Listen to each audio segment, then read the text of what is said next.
नमस्कार दोस्तों, स्वागत है आप लोगों का हमारे यूट्यूब चैनल पर। आप सुन रहे हैं सिंहासन 32। सिंहासन 32 की कहानी। कहाँ से आया सिंहासन और कौन थी 32 पुतलियाँ?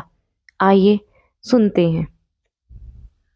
उज्जैन में राजा भोज राज्य करते थे। वह बड़े दानी और धर्मात्मा थे। उनके बारे में प्रसिद्ध था कि वह ऐसा न्याय करते हैं कि दूध और पानी अलग अलग हो जाए।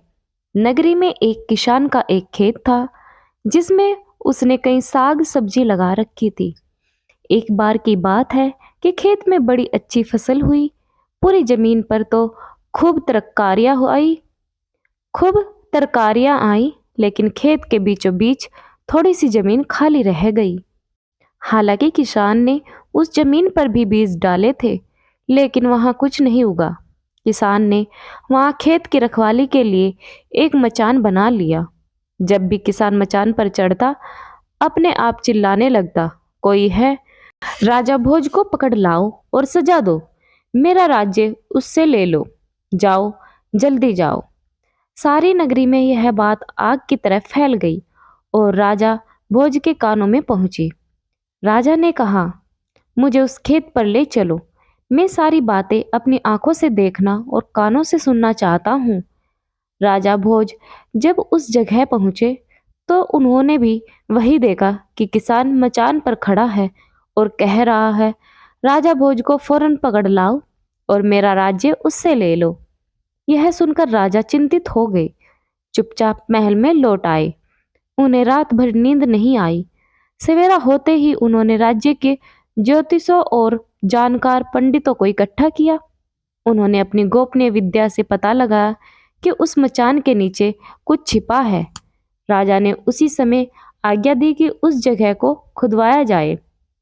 खोदते खोदते जब काफी मिट्टी निकल गई तो अचानक एक सिंहासन प्रकट हुआ। सिंहासन के चारों ओर 8-8 पुतलियां यानी कि कुल 32 पुतलियां खड़ी थी। सबके अचरज का ठिकाना न रहा।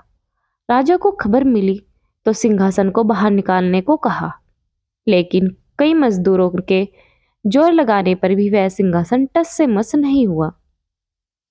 तब एक पंडित ने कहा कि यह सिंहासन देवताओं का बनाया हुआ है, अपनी जगह से तब तक नहीं हटेगा जब तक कि राजा स्वयं इसकी पूजा अर्चना न करे। राजा ने ऐसा ही किया। पूजा अर्चना करते ही सिंहासन ऊपर उठ आया, मानो फूलों का हो। राजा बड़े खुश हुए। सिंहासन में कई तरह के रत्न जड़े थे जिनकी चमक अनूठी थी। सिंहासन के चारों ओर 32 पुतलियां बनी थी। उन्होंने हाथ में कमल का एक एक फूल ले रखा था। राजा ने हुक्म दिया कि खजाने से रुपया लेकर सिंहासन दुरुस्त करवाए। सिंहासन सुंदर होने में 5 महीने लगे। अब सिंहासन दमक उठा तो जो भी देखता देखता ही रह जाता। पुतलियां ऐसी लगती मानो अभी बोल उठेंगी। राजा ने पंडितों को बुलवाया और कहा, आप लोग कोई अच्छा मुहूर्त निकाले, उस दिन मैं इस सिंहासन पर बैठूंगा। दिन तय किया गया। दूर दूर तक लोगों को निमंत्रण भेजे गए। तरह तरह के बाजे बजने लगे। महल में खुशियां मनाई जाने लगी। पूजा के बाद जैसे ही राजा ने अपना दाहिना पैर बढ़ाकर सिंहासन पर रखना चाहा कि सारी पुतलियां खिलखिलाकर हंस पड़ी। लोगों को बड़ा अचंभा हुआ कि यह बेजान पुतलियां कैसे हंस पड़ी। राजा ने अपना पैर खींच लिया और पुतलियों से पूछा, ओ सुंदर पुतलिया, सच सच बताओ कि तुम क्यों हंसी? पहली पुतली का नाम था रतन मंजरी। राजा की बात सुनकर वह बोली, राजन, आप बड़े तेजस्वी हैं, धनी हैं, बलवान हैं, लेकिन इन सब बातों का आपको घमंड भी है। जिस राजा का यह सिंहासन है वह दानी, वीर और धनी होते हुए भी विनम्र थे, परम दयालु थे। राजा बड़े नाराज हुए। पुतली ने समझाया, महाराज, यह सिंहासन परम प्रतापी और ज्ञानी राजा विक्रमादित्य का है।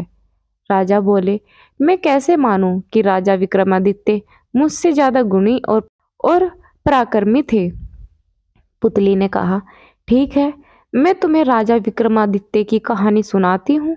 सिंहासन 32 की पहली पुतली रतन मंजरी ने सुनाई एक कहानी। रतन मंजरी और चित्रलेखा, चंद्रकला, कामका दला, लीलावती, रवि भामा, कौमुदी, पुष्पवती, मधुमालती, प्रभावती, त्रिलोचना, पद्मावती, कीर्तिमती, सुनयना, सुंदरवती, सत्यवती और विद्यावती, तारावती, रूपरेखा और ज्ञानवती, चंद्र ज्योति, अनुरोधवती, धर्मवती, करुणावती, त्रिनेत्री, मगरनियनी, मलयवती, वेदेही, मानवती, जयलक्ष्मी और कौशल्या, और 32 रानी रूपवती। ये सभी 32 पुतलियों के नाम थे। अब मैं आगे आप लोगों को एक एक करके सबकी कहानियां सुनाऊंगी। पहली पुतली रतन मंजरी की कहानी है। अम्बावती में एक राजा राज्य करता था। वह बड़ा दानी था। उसी राज्य में धर्मसेन नाम का एक और बड़ा राजा हुआ। उसकी 4 रानियां थीं। एक थी ब्राह्मण, दूसरी क्षत्रिय, तीसरी वैश्य और चौथी शूद्र। ब्राह्मणी से एक पुत्र हुआ जिसका नाम ब्राह्मणित था। क्षत्रिय से 3 बेटे हुए। एक का नाम शंख, दूसरे का नाम विक्रमादित्य और तीसरे का नाम भर्तहरि था। वैश्य से एक लड़का हुआ जिसका नाम चंद्र रखा गया। शूद्राणी से धन्वंतरी हुए। जब वे लड़के बड़े हुए तो ब्राह्मणी का बेटा घर से निकल पड़ा और धारापुर आया। हे राजन, वहां के राजा तुम्हारे पिता थे। उस लड़के ने राजा को मार डाला और राज्य अपने हाथ में लेकर उज्जैन पहुंचा। संयोग की बात है कि उज्जैन में आते ही वह मर गया।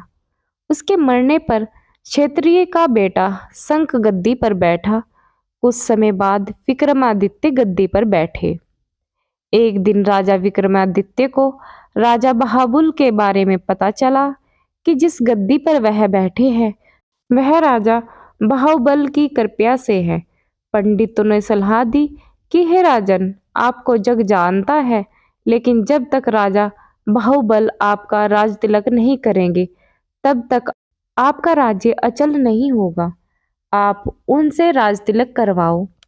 विक्रमादित्य ने कहा, अच्छा, और वह अपने ज्ञानी और विश्वसनीय साथी लतुवरण को साथ लेकर वहां गए। बाहुबल ने बड़े आदर से उसका स्वागत किया। 5 दिन बीत गए।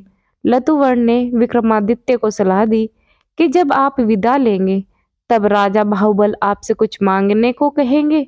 राजा के घर में एक सिंहासन है जिसे साक्षात महादेव ने राजा इंद्र को दिया था और बाद में इंद्र ने बाहुबल को दे दिया। उस सिंहासन में यह गुण है कि जो उस पर बैठेगा वह 7 द्वीप 9 खंड पृथ्वी पर राज करेगा। उसमें बहुत से जेवरात जड़े हैं।